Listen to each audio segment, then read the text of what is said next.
And welcome to Catholics Coast to Coast. I'm Ace McKay, as we like to treat this like it is a classroom as we start to think about back to school and really taking the conversations and educating ourselves, deepening our walk with God, and also continuing to build that community of support and encouragement.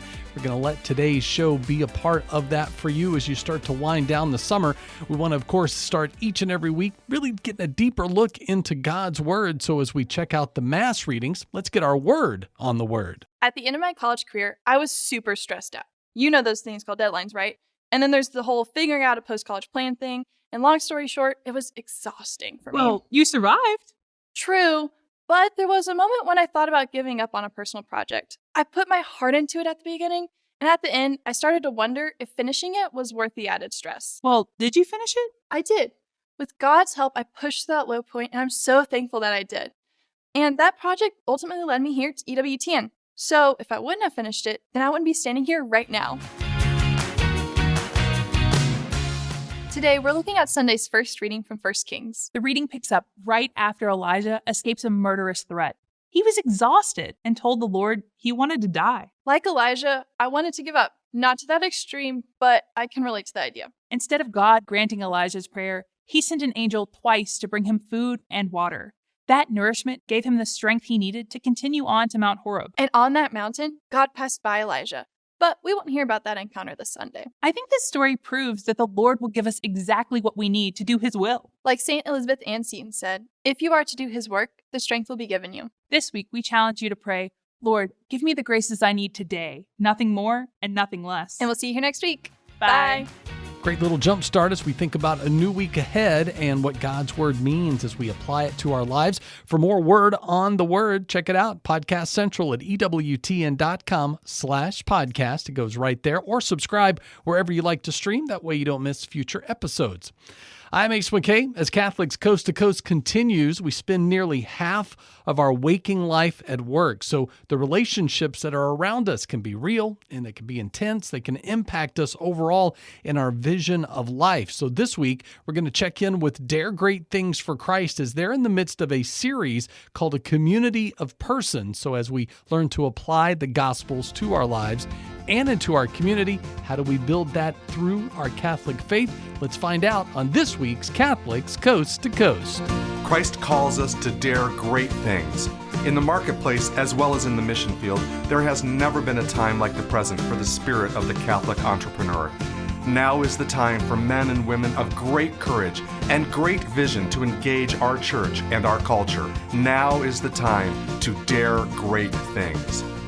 And here is your host as we dare great things, Father Nathan Cromley, the president and founder of the St. John Institute.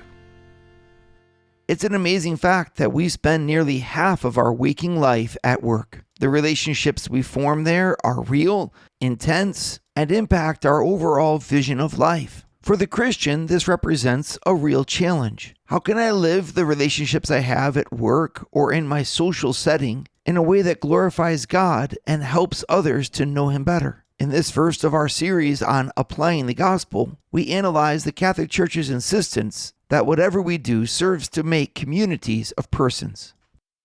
Hey everybody, and welcome to the St. John Leadership Network, where we are trying to show the impact of our faith in our real practical life, and also the importance of our practical wisdom for our faith. There's an intersection between heaven and earth, between spirituality and practicality, right? Between the gospel and the world that happens inside of your heart, the heart of you as a believer engaged in the world, and therefore in your actions. And if we allow our actions to be bereft of the influence that comes from God, well, the world will therefore be that much more bereft of the effects of grace and of God in it. And this is something that I really want to summon us to, right? If we really want to change our culture, then we need to make sure that our actions bring God effectively into our culture, right?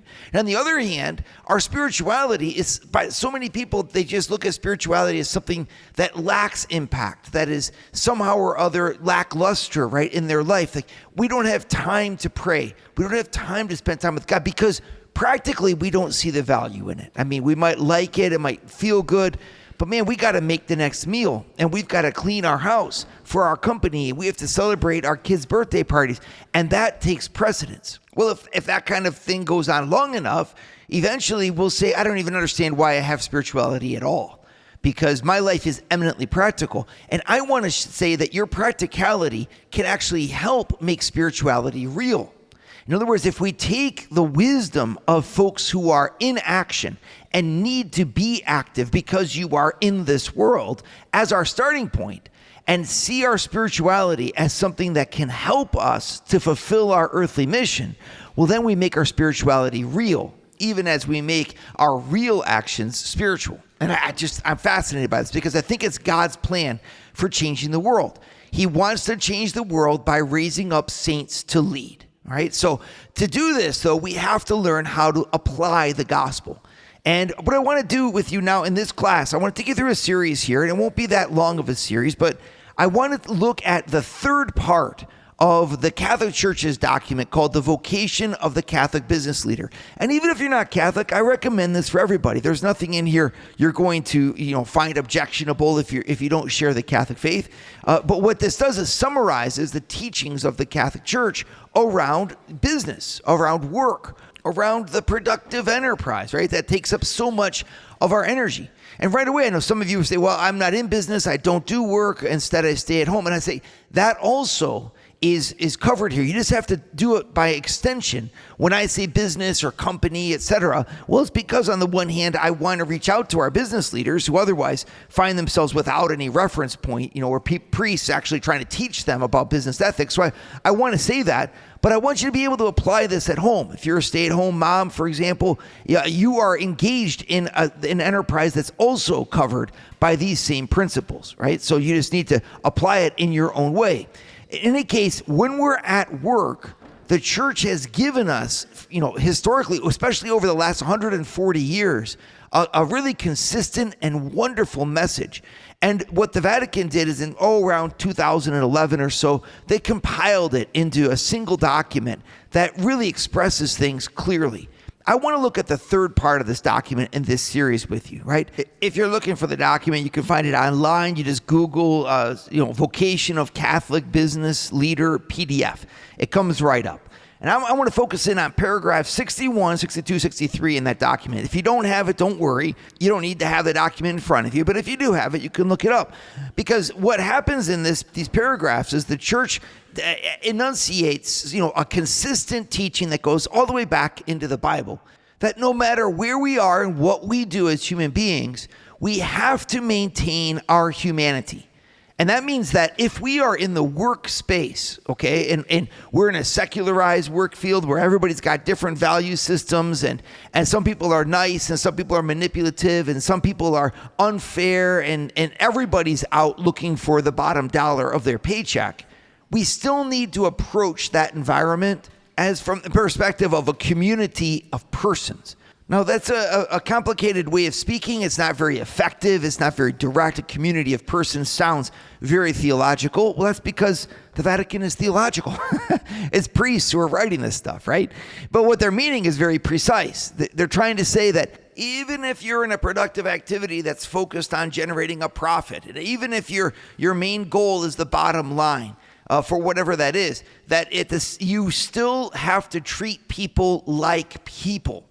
Now, I know that could be a little bit generic. So the church really emphasizes this word persons. And what she's meaning by that is that the person that you're dealing with is not just a human being. It's a person is a human being who has the right to a spiritual fulfillment, meaning that they have a mind and intelligence. They have a heart and a free will. They have a dignity because they're made in the image and likeness of God, who himself is a person. Right? So not a human person, he's a divine person.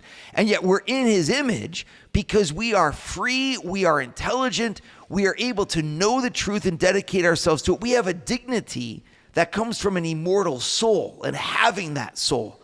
And that has to be at the forefront of the decisions that we make. So this is important because the way that there's a tendency in America especially to kind of treat business as a cutthroat activity where we divorce what we do every day from the people who are doing it. And if I run a company, own a company, manage a company, outside of the perspective of a respect for the people as human persons, well, before you know it, we're going to be transforming the world of work into something that actually renders our people less human, less fulfilled, less happy, and in the name of profit, for example. But doing so is contrary to our vocation as Christians who are running our businesses, who are managing our people. So there's a vocation here, you see, a call by God. If you have a position of power in a company or in a social group of different, if you're the chairman of your HOA, or the volunteer coordinator at your local YMCA, wherever you're involved in society, if you have a position of power, you need to make sure to wield your power towards other people in a way that will bring them closer together as people. And allow you to achieve your common work in a way that enhances their lives. Your workplaces, in other words, when they're run by Christians, all right, need to be workplaces where the people leave them more authentically human. I know that's a really kind of a fancy way of speaking, but I'll give you a practical example. If you go to an art museum, and I hope you all do, hope you have the occasions to go, you know that when you're in the art museum, there's just like a type of refreshment that happens to your mind. By the time you leave a museum, you're kind of full of a good, peaceful feeling. Or when you visit a church and you sit in the back of it and you look up at the stained glass windows and you can almost smell the lingering incense that's there, and you're touching something deeper in your person.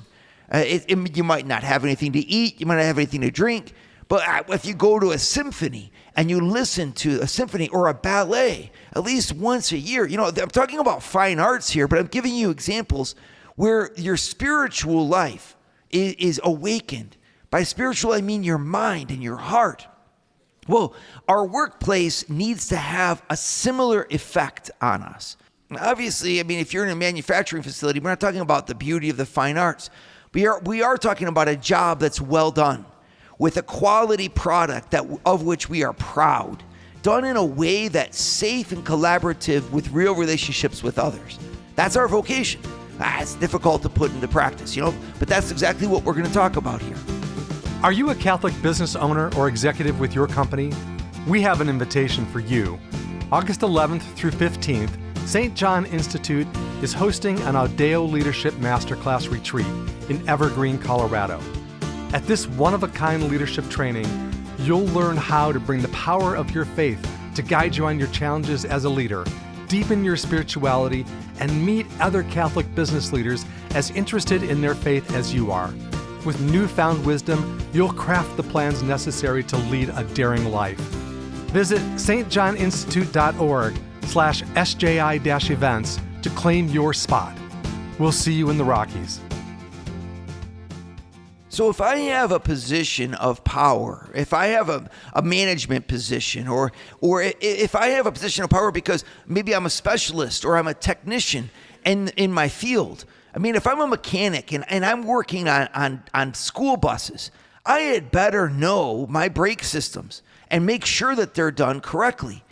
Sometimes the technician has more power than the manager, because in the end, the manager can only manage your work, but the quality of your work, the attentiveness of what you're doing, if you're running a line in a manufacturing facility, right? Or if you're a dental hygienist and you're sitting there with someone's mouth open in front of you, it's the quality of what you do. It's going to come directly from the choices that you make. And in that power, the church is there to say, remember that anytime you deal with human beings, you're dealing with people who have a soul that comes from God.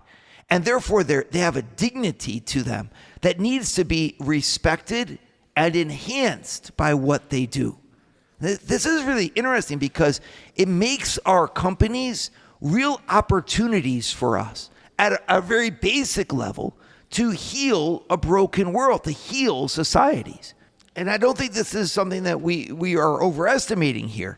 When you create a team of people be it 60 people manufacturing furniture, be it 100 people making food, be it 3 people that are fixing your cars in your garage.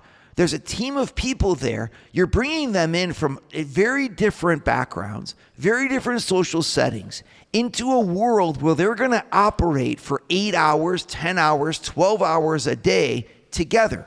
So there's a set of base rules that you can put into place, and those base rules that you put into place can govern the quality of the interactions in a way that can help people to live at a higher level at work than they probably do at home. And I mean, you have that opportunity anyway. I'm not saying that you all do it, but like you can do it. And why don't we do it? I don't know. There can be all kinds of base rules that are interesting. Like there's, no cursing here. Or the type of music that we'll listen to is going to be this type of music that we're going to listen to while we're working. Or the way that we interact with each other will be respectful. That we're going to encourage one another, applaud accomplishments, recognize excellence. Well, these are things that they might not have at home. They might never have had growing up. I remember in one company where I was doing some leadership work, we had an affirmation time where they sat in their teams and they shared with each other why each one of them, is a good working partner, what they do well in their team to enhance the life of everyone else in the team. And you know what? I couldn't believe it. But there were people in that exercise who, became emotional because they said, we have never in our life received compliments or affirmation from anybody. And they're literally overcome by emotion because they're at the workplace is the only place where they've received affirmation. And you realize, well, what a wonderful opportunity. The owners of the business realize that they have an opportunity to give, really great human recognition to other people. And that by doing it, they're actually giving something that people never received in society. Those of us who come from good backgrounds, we take it for granted and we think, oh gosh, everybody's like this. Well, not everybody is like that. In fact, we have an opportunity, again, when we're working with other people, to bring them something that they may have been missing from their family, from their personal history, and to give it to them if we're looking for it. And so what the church is saying, in her document, in her teaching here, is that we need to look for it. All right? This is a quote from paragraph 61. We read that the purpose of business is not simply to make a profit, but it is to be found in its very existence as a community of persons who in various ways are endeavoring to satisfy their basic needs and who form a particular group at the service of the whole of society. So it's great because in that quote you hear, hey, this is just work. This is not a therapy session. This is not a church, which is true. It's not a family, right? Well, I understand that. But at the same time, the church is saying, look at it for what it is. It's still a type of community. It's people who are coming together with a mission. And what is that mission? The mission is to, number one, satisfy their basic needs. So, of course, make a paycheck, right? So we need to earn money. So we come together to help each other to earn money, right? So that's a very important point. It's not to be neglected, but it's there at the same time as a call for me. How do I help the others to also keep their jobs, to stay safe in what they do, to satisfy their basic needs through their work? But then the second thing that it emphasizes is that it's at the service of the whole of society, meaning we get to do something here in our company. That's really kind of amazing. We take aluminum, for example, that comes in from another company and we reshape it, we retool it, we repurpose it into something that is beautiful, that's safe, and that represents the pride that our own people have in their own community. I know one furniture manufacturer who will say, and whenever someone buys the furniture, he just says, thank you for putting our furniture in your home. It's a beautiful way of thinking about it, right? Well, if you're manufacturing furniture for a company like that, what a neat thought. People are choosing to put our furniture into their home to make it a part of their family legacy. Well, that's an incredibly beautiful thing. The conversations that'll be had around their table, the way that the furniture impacts the life of the home. And we get to do that. We get to fix cars. We get to clean teeth. We get to coach kids in how to swim. There's all kinds of ways that we make the world better. But what we need to remember is that we're doing it with other people. Even if you're a solopreneur, you still depend upon those who sell you the product or those who coach you in what you're doing. And you depend upon the stability of the marketplace. You depend upon your industry. There's all kinds of people who are involved. And all of them are depending on you to do it as a Christian, meaning that we get to look upon, when I see the world as a community of persons, it means that I'm able to influence the world by bringing genuine vision for true humanity to them. And that's given to me through Christ and through my faith. But when I exercise it properly, so it looks like safety, it looks like encouragement, it looks like praise, it looks like development of their talents, it looks like respectful working environments, it looks like clarity in my objectives, it looks like patience with people who don't necessarily meet their objective. There's a lot of different aspects in a very secular kind of or non-faith world that are influenced by people who approach their job from the perspective of faith. And this is our call. The word company, for example, is the combination of two Latin words, cum, which means with, and panis, which means bread. Company means those with whom you break bread. Isn't that amazing? So I'm literally creating a community of people who are trying to do this together. And when I keep that in mind, it can become an instrument in the hands of God for great things. And in fact, that's what we're trying to do. Would you like to start your Thursday mornings with a scriptural leadership lesson? Join the St. John Leadership Network, where Father Nathan hosts a 30-minute call at 6:30 a.m. in all 4 U.S. time zones. To learn more, go to www.stjohnleadershipnetwork.org/member and join for free today. I know a lot of people are very concerned with our world. They're concerned with our culture. They're concerned with the way that we envision a world, especially if we put God outside of it, because it seems like our moral compass is just lost. I mean, without a belief in God, is there any absolute that can really hold us together and be an effective goal towards which our society will strain? Because if you don't have God as your goal, well, then what's the goal except society itself? And if it doesn't have anything by which we define society, well, then that definition can change into ways that are dangerous and even harmful. And that can cause us a lot of concern. Well, I want to kind of summon you today to do something about it. Especially if you're a business owner or if you're an executive in your company, you have the right to lead that company in a way that does allow it to be permeated with values that come from God. But if you don't do it, well, then no one will. In the document that we're looking at right now, paragraph 62, it gives kind of two ways of looking at business. It says, when we consider a business organization as a community of persons, it becomes clear that the common bonds between us are not merely legal contracts or mutual self-interests, but commitments to real goods shared with others to serve the world. Great definition of a business. A commitment to real goods shared with others to serve the world. That's a really beautiful, transcendent vision that allows us to see and collaborate with people with the perspective of the community of persons, making a team of real people who can impact each other in a good way. And then the document juxtaposes a different position. Quote, "It is dangerous and misinformed simply to consider business as a collection of shares where self-interest, contracts, utility, and maximization of financial profit sum up its entire meaning. An inherent characteristic of work is that it first and foremost unites people. Therein lies its social power, the power to build a community." All right, so you can kind of see these two worldviews colliding, and many of you are right there in that collision point. How will we define our workspace? Well, you'll define the workspace based upon how you define the work being done and the way that it's being done. And if you don't define them, well, then someone else will. And this is where your role as an instrument of Jesus Christ becomes extremely effective. Just take, for example, let's take something outside of work. For those of you who aren't in business itself, If you want to take the example of you being in charge of some sort of social gathering or political movement or volunteering, let's suppose you are in charge of picking up the litter by the side of the road. All right, and you decided to volunteer with your family, and before you know it, you're in charge of that whole mile of road, and you're governing, 3 or 4 other families, and you're all doing it together. All right, well, suddenly you find yourself in a way where you get to set the culture for how you're going to interact. Well, set that culture well.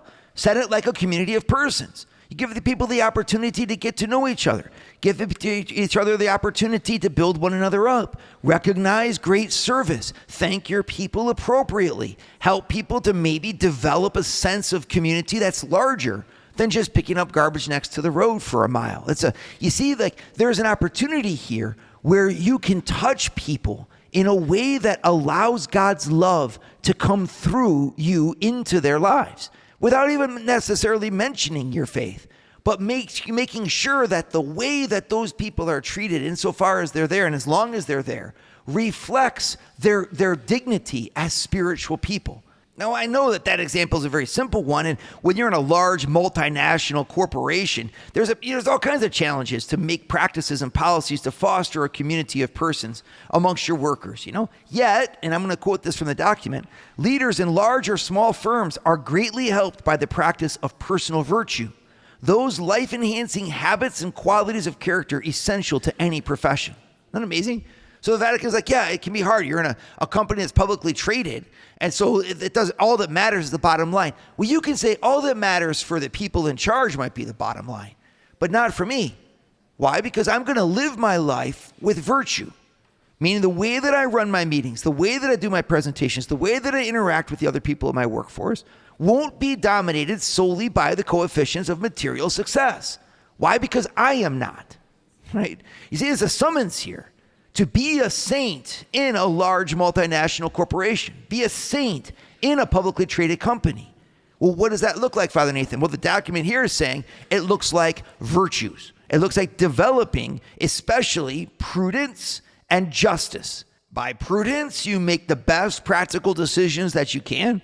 And by justice, you give each person what is their due, and you insist on that being respected. And from them, you can have a whole host of other virtues that comes through. Just think about the behavior of salespeople on their trips. I mean, from a lack of gluttony, just refraining from being gluttonous and over drinking, for example, or overindulging in other kinds of activities that aren't healthy. You bear witness. You bear witness to the fact that you're not there in order to just milk a company for personal pleasure. You're there in order to deliver a product because you've been sent there by God to do this service and to do it with dignity. I do want to finish by talking just briefly about family-owned businesses. And there's a special line that the Vatican actually puts in here for families that own their own business. And it's from paragraph 61. It says, "This is the ideal when relatives join together in a family business. And reflecting the love that wants every family member to flourish, family business leaders might tailor work opportunities to marginalized and disadvantaged groups." Now, that's not the easiest language to understand, but what it's driving at is, hey, just as you as a family say we're going to make our family the unit into which we're inviting you to work, and our family culture permeates that workspace environment, well, in the same way, we want to extend the family culture to other people who need this assistance. And I'm thinking of a real opportunity business owners have to employ those who have Down syndrome, to employ those who otherwise might not find a workspace environment, to give and render the dignity of work to people who might be marginalized in various ways. You can do that. Why? Because this is our family that comes first, and our family extends to our work. Therefore, our work can create a wider sense of family. It's just one particular imaginative, creative, proactive thing that flows from when you see your business for what it is, a community of persons that are united to produce something, yes, but who are people first, and then doing what they're doing. This opens our minds, and we can do a lot of good then by our businesses and our businesses can do a lot of good for the world. As a part of the series, a community of persons applying the gospel. That's what we need to do more of as we think about heading back into the classroom, winding down our summer stronger, better, and daring great things. That's Dare Great Things for Christ, available at Podcast Central. When you go to EWTN.com/podcast, you can find other episodes and more in this series. As we take a quick break, I'm Ace McKay. When Catholics Coast to Coast returns, encouragement conquers all is helping us to be reminded that humility plays a pivotal role in a not only personal but professional growth. So acting as a foundation for our self-awareness and also that continued improvement. What is it about dethroning our inner critic that we need help with? We'll find out more as Encouragement Conquers All tackles that today in our conversations with Catholics Coast to Coast. If it's central to the faith, you can find it on EWTN Podcast Central, featuring the best of EWTN radio, as well as faith-filled podcasts from our friends and affiliates across the nation, all in one place, all free. The destination for great Catholic audio programming is EWTN Podcast Central. It's like podcast heaven. Visit EWTN.com/radio/podcasts today. How's it going? You want spiritual strength, you want family strength, you want mental strength, you want social strength, how to give back, how to care for others. You want strength and physical fitness. You came to the right show. You came to the right podcast, because guess what? We want to welcome everyone who wants to be encouraged to be stronger in body, mind, and spirit. We want to welcome you because guess what? Today, we have another guest that's going to empower us, inspire us, encourage us with stories and strategies. This young lady has found out how to overcome inner barriers, and we all have inner barriers. She's going to help us to reach our full potential. This is Joanna Kleinman, a renowned psychotherapist, leadership coach, best-selling author. She's here to share her transformative ways on mastering your inner critic. Oh yeah, you know how that works. We all beat up on ourselves. That's not humility. And we all might think we're better than others. That's not humility. She's going to help us to gain true humility, unlocking our personal and professional growth. Let's get ready to be inspired by Joanna. She's beautiful. I love her earrings. So let's bring her on. I love those earrings. I saw those earrings. I was like, my wife wears these. I love when we go out on date nights, and she's got these just tremendous earrings that just liven her up. So it's great to have you. Thank you. It's great to be here. Deb, so tell me about yourself. You want to encourage people. That's why we had you on today. And so share, like, what got you to the place, say, hey, I want to share encouragement with others and build others up. Yeah. Okay. Well, that goes back to 9 years old. Wow. Yes. So I started being introduced to transformational thinking at the age of 9, right? I was very blessed in that area. Both of my parents were into transformational thinking. I did a program for children at the time, and that sort of, kind of catapulted me to the point where by 13, I really knew that my life's purpose and my life's calling was about helping people to think in a fundamentally different way.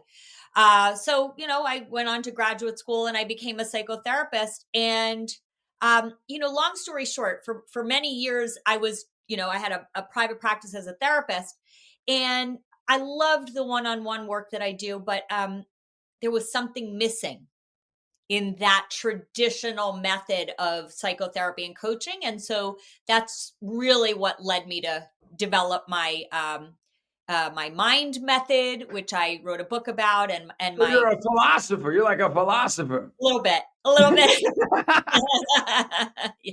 Yeah. So give me an example of, for some of the listeners that might not understand, Yes. give me an example of a historical figure that would kind of like connect to you in the past and go, hey, this person kind of, if you know who this person is, they were one of the lead thinkers in psychotherapy. Oh, that's so hard. I could, first of all. So you're the first.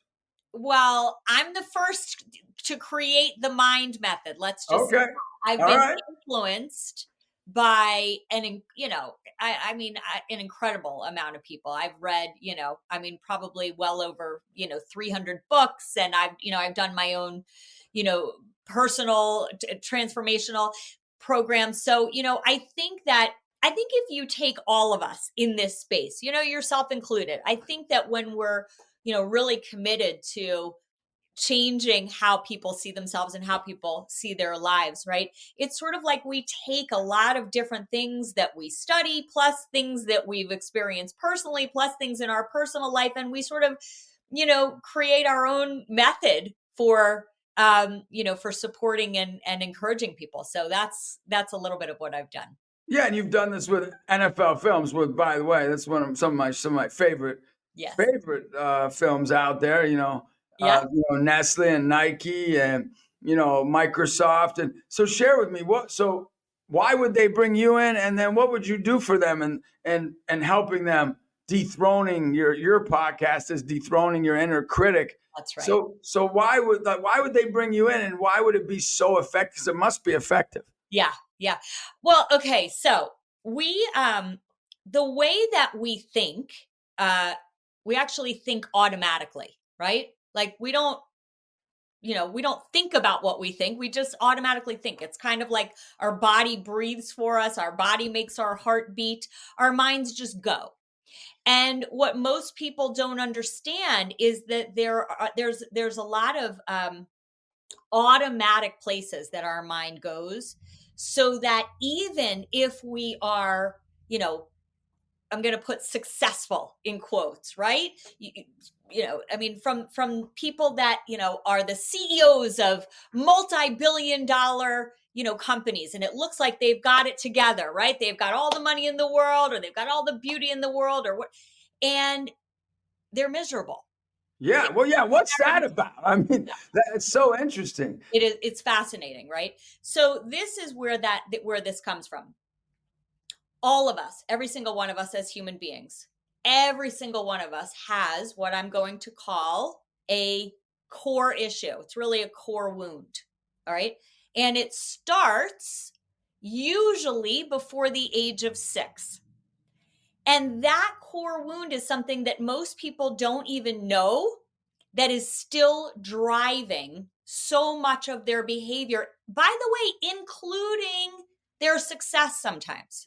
For sure. Right? So the way that I develop, all the work that I do is to really understand on a deep level, what is the difference between your automatic mind and your true self? And most people, what they want to do is they want to just fix their inner critic mind, right? Or their automatic mind. They want to change their thoughts. They want to change their beliefs. And 30 years as a psychotherapist and working with thousands of people, from all different walks of life, different countries, right? Different socioeconomic backgrounds. We cannot change our automatic mind. What we can do is we can create a space between who we really are and that mind, and we can rewire very different thoughts and beliefs that tune us into new emotions and new behaviors. But that voice that whispers to you, Yeah, that lying voice. Yeah. I was just talking to my daughter about that in the car today. I was like, I go, Catherine, like when your friend says, yes, I love that. And then somebody says, yes, I want to hang out with you. And then they say, yes, you're looking beautiful. Does something inside you change? Like, well, if they say, no, I think you're ugly. No, I don't want to hang out with you. No. So what I hear you saying is that you can't, like that feeling or those thoughts, that's going to be there. Always. But then there's a discipline, and this is what I was talking to her today. There's a discipline that you can master, that you can grow in, that you can foster and experience. And that's the truth of who you truly are. That you are good, that you are amazing, that you do matter. Share about, I love this. This is great. Yeah. So, one of the ways that we're conditioned in our culture is to associate our value, our worthiness with what we believe other people think about this, think Yeah. about us, right? So even as young as your daughter, or, all the way through our life, right? We associate our value with what are our accomplishments, right? Have we reached our goals? It could be how much money you're making, or whether you got that promotion, or whether you wrote the book, or whether you lost the weight, or whether you are in the relationship. And while these are wonderful goals to have, okay, when we unconsciously don't recognize that we keep reaching for the next goal, because that's the next thing that's going to fuel our value. That's going to fill us. Yeah. Right? What ends up happening is you will get to a particular point in your life where you will have accomplished a lot. You have a lot of check marks, but fundamentally, you are still feeling unfulfilled. You're still feeling that same, feeling of inadequacy. And that's the piece, what is really foundational for the quality of our lives is our relationship with ourselves, which then fuels our relationships with everybody else that matters the most to us. And that's the piece that most people are missing. So for you, I'm going to share, if you don't mind, after you answer this, but so what's the truth that doesn't change for every human, for every person? Yes. What do you I'll probably share a little bit different take on it. You might believe it, you might not. But what this show's all about is I want people on this show that might believe totally different things than I believe, but I love you. You're I want to go out to eat with you and your family. And I want to talk about, your kids and who you are. Because what you believe doesn't change how much I love you, how much I respect you. And so know that that's what we do here on Encouragement Conquers All. You might share something and I go, wait, let me share my take on it. Sure. All right. So what do you think I'm interested to hear from you. I really am, Joanna. What doesn't change for every single human being? Yep. What's your thoughts? Yeah. What doesn't change is that we in some way have a fundamental underlying belief that in some way we're not enough. Okay. So that doesn't change. Nope. The thing that can change is that when you actually understand what that is, why it's there, when did it show up, who triggers it, what triggers it, now you can start to recognize in your life now, oh, that's just my I'm not good enough thing. Okay. In my program, I have people, I say her, you might say him, but I give her a name. Okay. My inner critic's name is Worrying Wilhelmina. Okay. Worrying Wilhelmina. All right. So I got to get a name. All right. You got to get a name. I'm Juicy Justin. I'm Juicy Justin. There you go. So my inner critic is literally, hardwired around always finding where I'm not enough, where I don't measure up. She wants me to compare myself to other people. She wants me to reach that goal because that's going to be the goal that's finally going to make me feel like I'm good enough, right? And so many people are on that path where they either are held back from reaching their most important goals and dreams, or they've reached their most important goals and dreams and they're still not feeling the way that they want to feel. So either end of the spectrum, So when does that stop for you? When does that stop? When you learn in your mind and mastering your mind and mental strength for our listeners, when does that stop for you? What's your advice? Okay. So what I'm going to say, Justin, is that it's not about stopping it. Okay, great. All right. So what it's about is unhooking yourself from your automatic mind the moment that you see it. Okay, great. And when you really, I like this. Yep. So when you really understand it on a very deep, intimate level, now it's no longer automatic and unconscious. Yeah, it's kind of like when I go in the mall, I like 100 girls. That doesn't mean I'm going to go kiss them all. You know what I mean? You know what I mean? Like if I go in the mall, I see 100 girls, she's beautiful, I'm not going to kiss every one of them, right? That's right. So the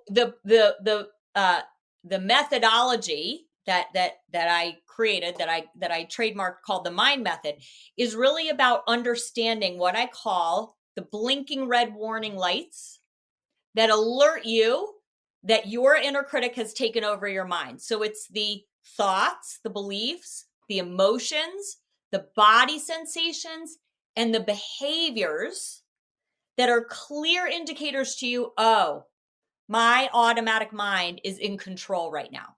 Okay, now where do you go from there? Yes. What? Okay, So so now when you you're like, okay, we're not stopping it. It's always going to be there. Right. I'm with you on that. I actually agree with that. Yeah. Okay, so is there a truth that everybody can go to, or Yes. would you believe it's like everybody's own truth? The universal truth Okay. is we are actually not who our mind says we are.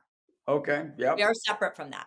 Yep. So when you start really understanding the parts of yourself that were literally created by your automatic mind, now you can start consciously and deliberately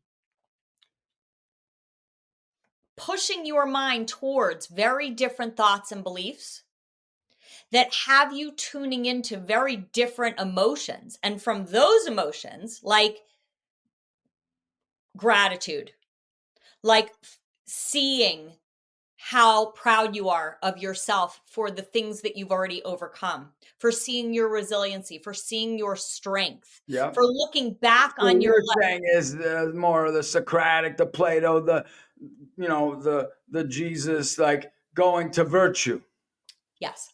Going to virtue, going to things that don't change, virtues that withstand the ignoramus or the total exhaustion of all this. That's right. What's more powerful than that? You're saying gratitude. You're saying resiliency. You're saying discipline of character. Yeah. Beautiful. Because I really like this. Yeah. That's why. Well, this is why Nestle's asking you to come in. I mean, this is why, because I really like this. Yes. And the reason I like it, it fits with my. Now, I have like. My dad always says this. My dad's an entrepreneur, took a company public. So, you grow up in a family like that.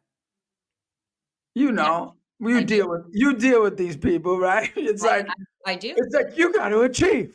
Oh, You got to do this. Oh, You yeah. have to accomplish that. Now, I still have that. Yeah. But my dad's always like, all the other kids, they care about like what I think. Right. He goes, you don't even care. Yeah. And he goes, I actually like that about you. He goes, I really like that. He goes, Yeah. but why don't you care? And I say this, and this is my belief. Yeah. I say, because I have a relationship with God, the Father. Yeah. He's my Father. Yes. Like, you're my Father, yes, but you're an imperfect Father. Right. He sees me and loves me for just the way I am. Yeah. And when I screw up, I'm loved. And you know what? I do screw up. And when I do great things, he's cheering me on. That's my boy. I'm proud of you. I love you. Yeah. What's your thoughts on that? Is that like a healthy and a strong foundation? Well, yes. And you could replace that with, whatever your choice of belief is. You could say it's God. You could say it's the universe. You could say it's Divine Mother. You could say, right. But and so for me, like where I'd go like for you, you'd be like, okay, you can replace it with whatever you want because you understand and I get it. And I'm with you because I've traveled the world and spoke all across the world. There are so many different belief systems. So you want to make sure to see the goodness in each person and not disrespect how they've grown. And I've been to India and, how the Hindus and all of them. My brother's actually Hindu, and then people that are atheists, though, that are some of the most virtuous people I ever meet in my life. So I do see that. Yes. But for me, like, I'm like, man, like I do desire so many people to know they do have a Father that loves them so much and that there's such a gift. So, but for you and this process, I really like this. So okay, you shared before we got on. I just want to bring this up because I love people. I just love. Even people that hate me, I like love them. Like I Yeah, really do. Like of course. That's about like that. Yes. I just love. I love people, and why I love people, whether they hate or whether Yeah. they have goodness all the time. Yeah. People are so unique, They and are. I love hearing. Like, and I'd love to hear you shared about your dad, Larry, who Yes. who passed away, Yeah. right? Yeah. Just recently. Just recently in September of 2023. Yeah.